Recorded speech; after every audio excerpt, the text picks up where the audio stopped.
What's going on, everybody? Long time no see. Wow, man, how you been? Man, you're getting old. Aren't we all? Welcome to Breaking Night with BL. I'm BL, and for those that don't know what Breaking Night is, it's a term that we used to use in the graffiti days, even in the club days, in the 80s, just being out late night, just staying out all night and getting in a lot of trouble. I loved it. So I'm bringing this back to those days. Breaking Night with BL. Shout out to my boy Pence, man. Mikey Pence is an unbelievable artist. I reached out to him and said, Mike, please, man, you are nasty. Can you please do me a logo for my new show? And he blessed me. Look at this. Unbelievable artist, man.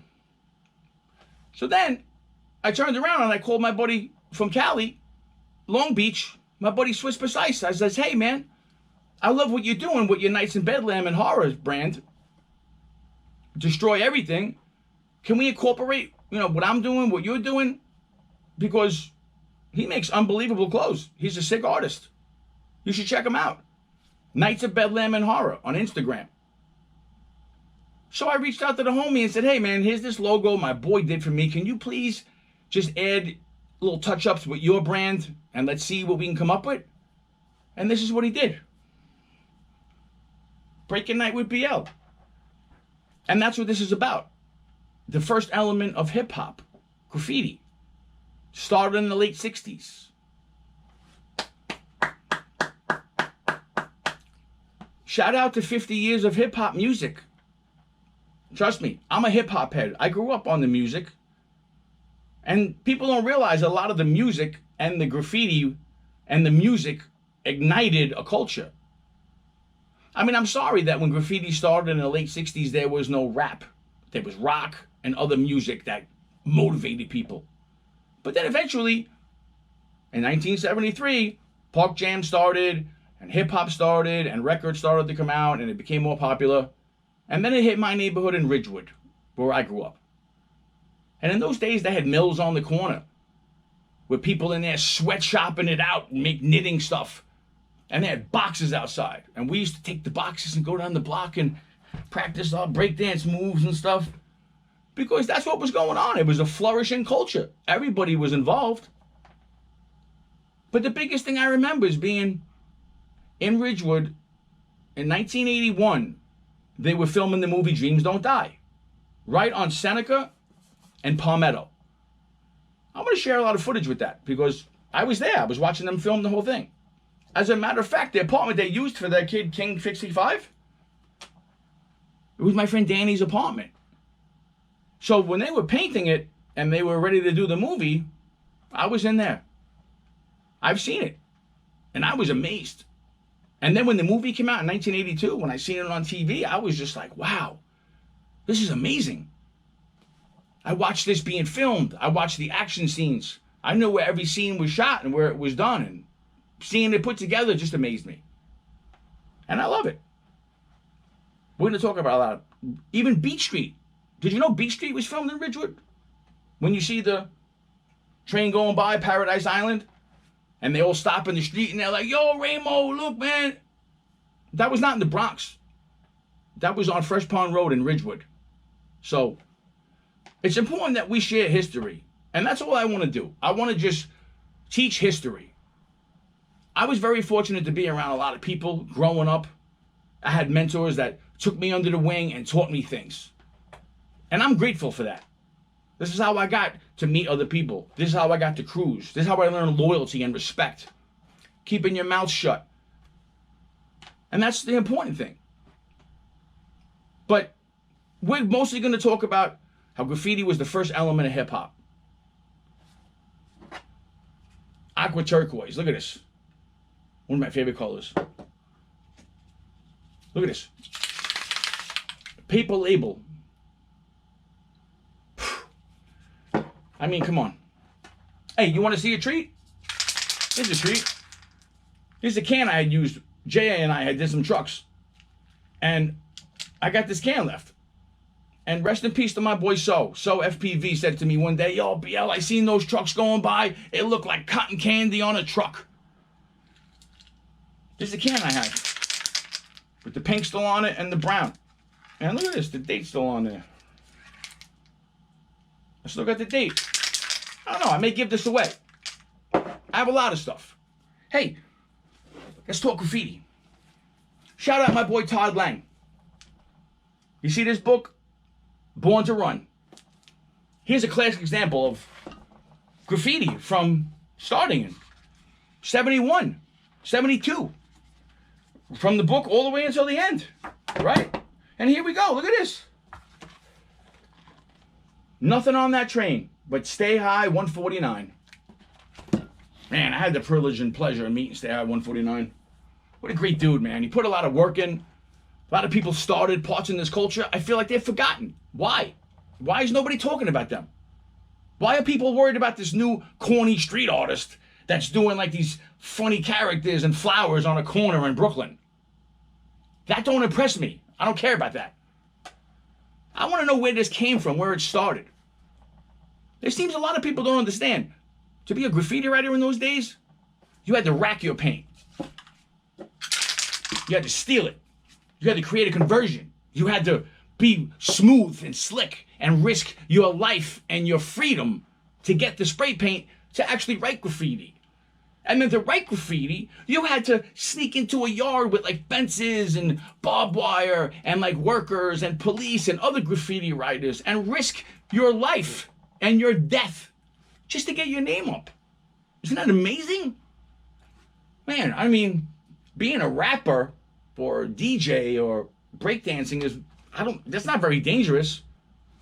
I mean, unless you're in the Bronx, like late hours. Other than that, you have no business talking about what you don't know. And this is what bothers me. Shout out to 50 years of hip hop. But I didn't see one graffiti writer being invited out to do anything. It just seems that when rappers pass away, or DJs pass away, or somebody in the culture, they right away go to a graffiti writer. Hey, could you do a mural? Could you do a piece for him and his name? But why? You totally forgot about us. And I say us because I've been around these people growing up, and I'm still around these people. I'm still painting freights with legends. I don't give a fuck what any of you think about anything about me. I've done things that you wouldn't even imagine. I've ran circles around any dreams you ever had. Who wants to prove it? I'm going to pull out music that I've made, albums I've made with historical rap people. I'm honored and blessed to be working with these people. I'm going to show you canvases and collective stuff that I got from legends. People who started this, the real legends like Is the Wiz, Vinny 3YB, N, Cliff, Tracy 168, Cap, MPC. People who started a culture. They just seem to turn their back on that. But that's okay. I've been busy. A lot of people who know me know. I've been working on some films, man. I got projects I've been working on. Not only have I done podcasts, I've also written a couple films. And there's a lot going on. I'm not going anywhere. I'm going to show you guys some sick black books. Here you go. Look at this. I got sick black books. Sick stuff in it. Oh, how many of you have this? You having one of these? Anyone? This is the black book that I got from Tracy 168. Look at this. Look at the people up in here. Come on. But to me, this is a super treat because I was invited to the Bronx when I was friends with Tracy. Lava 1 and 2, rest in peace, was having a seminar. And I went there with Zim and Nick 707. And I had an unbelievable time. And while I was there, I met Peanut. And I was honored. Because me growing up watching Welcome Back Harder, and in the very intro of that show, when they showed the train, welcome back, and they had the Peanut on the train, I said, Peanut, please, can you bless me? And he did this for me in Tracy's book. Right in front of me. Man, I love history. History is important, man. We can't just erase it. Let me show you some other treats. You want to know about history? One of my greatest friends and piecers of all times. My boy DG, look at this.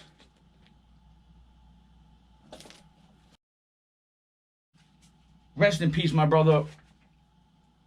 Jason was one of the most unbelievable artists and people I ever met, and I never met more of a graffiti animal than Jason. His whole life was graffiti. It's all he did. He cared about graffiti. And he did a lot of damage, and he did a lot of good stuff for the community. And believe it or not, Jason was a good friend of mine. I knew Jason before he wrote DG. He grew up 3 blocks away from me in Ridgewood. I'm going to share with you stories about people I know that I grew up with, that I don't hear no more to tell their story. Zim, Doro, BR, DG, a lot of people. A lot of people's stories need to be told, and that's one of the biggest concerns of me in my life. When I pass away, I don't want people telling my story. I'll tell my own story. I don't need to hear your story, because it's probably going to be a bullshit story. I document everything. What else you guys want to see? You want to see some treats? Yeah, look at this. Here's a Flowmaster pen marker set. Man, they don't make this no more. In the box. Look at this. Garvey ink. Y'all don't know about making your own markers, do you? I mean, when we were kids in school, you know what we had to do? We had to go and steal our teacher's erasers from the chalkboard. And then we had to go home and get our deodorants from our dads and whoever we could steal it from. We empty out the deodorants, we put the erasers in there, and we fill it up with this ink. And look at this. That's a treat right there. Unbelievable. I'm going to show you all about graffiti collection stuff. I'm going to teach you about canvases. I'm going to show you old footage. I'm going to show you a lot of things. We're going to talk about a lot of stuff. Trust me, this isn't a one-dimensional show. I'm honestly doing this because I have a lot to say. And people don't ask the right questions, so this is why they don't learn things. So I'm here to explain to you how this started, the way we think, and where our mindset is. I can't tell you how many graffiti guys have been supporting rap forever. I mean, to me, I grew up listening to it. When I heard Big Daddy Kane's Raw, when I heard Large Professor from Main Source faking the funk, whoa, you kidding me right now? To me, I was hooked. We're out vandalizing, driving around late night, drinking beers with cans, bombing, just going crazy, hitting boroughs and neighborhoods, going to clubs, making a name for yourself. Now, it's not the same. Everything changed. But what I want to do is I want to put a little bit of history into you and let you understand. There was a lot that happened that nobody's talking about. And I know a few people that were expecting me to do this show way earlier, and I want to apologize because behind the scenes, I'm not just talking about graffiti art. A lot of people don't know this, but I invested in and I own a lot of amazing American relics. I've been purchasing stuff throughout the years that's worth a lot of money. Museum quality stuff from 1770, 1780, 1790, from the 1800s. So I've been working hard with serious people trying to prove what I have and track history. I love it. I'm addicted to it. The same way when I seen graffiti on a train as a kid when I went to the beach with my mother, I was just like, what is that? Who did that? How did that get there? But we're going to find out. Because you know what? For my first show, I'm going to get Vinny 3YB on the phone. So I'm not having guests. I don't need to bring anybody here. I'm in my own studio. I do what I want when I want. If I need to get somebody, I'll call them on the phone and we'll have a question for them. But I'm going to talk to Vinny 3YB and we're going to find out, when did graffiti start in New York? And why isn't this hip-hop 50 years respecting us? We're going to put a stop to that. But with that being done, I just wanted to say, shout out to my whole WDD crew. We do damage. Doro and I started that crew when we were kids. Doro started and died at a very young age. But to me, he was a big footprint to me in graffiti. And this is why I still do what I do. There was a point I didn't care about graffiti. I was in the music industry for years. I was chasing the movie industry for years. My collection of what I have and what I've been doing is next to none. I can have my own museum with the stuff that I have. And I just may. Because I see that nobody else is putting any things of graffiti on a pedestal. I think it's time we change that. So, shout out my buddy RB. Great dude. OQB crew. Shout out Vinny 3YB. Shout out Smith. Shout out Ichabod. Shout out everybody who's keeping it real and still carrying this culture. I don't care if you're bombing trains, trucks, highways, freights. I don't care if you're painting boats in Europe. This is what graffiti is. Look around. It's in every country in the world. And we started here in New York in the late 60s. Don't worry, we're going to talk about that. Y'all take care.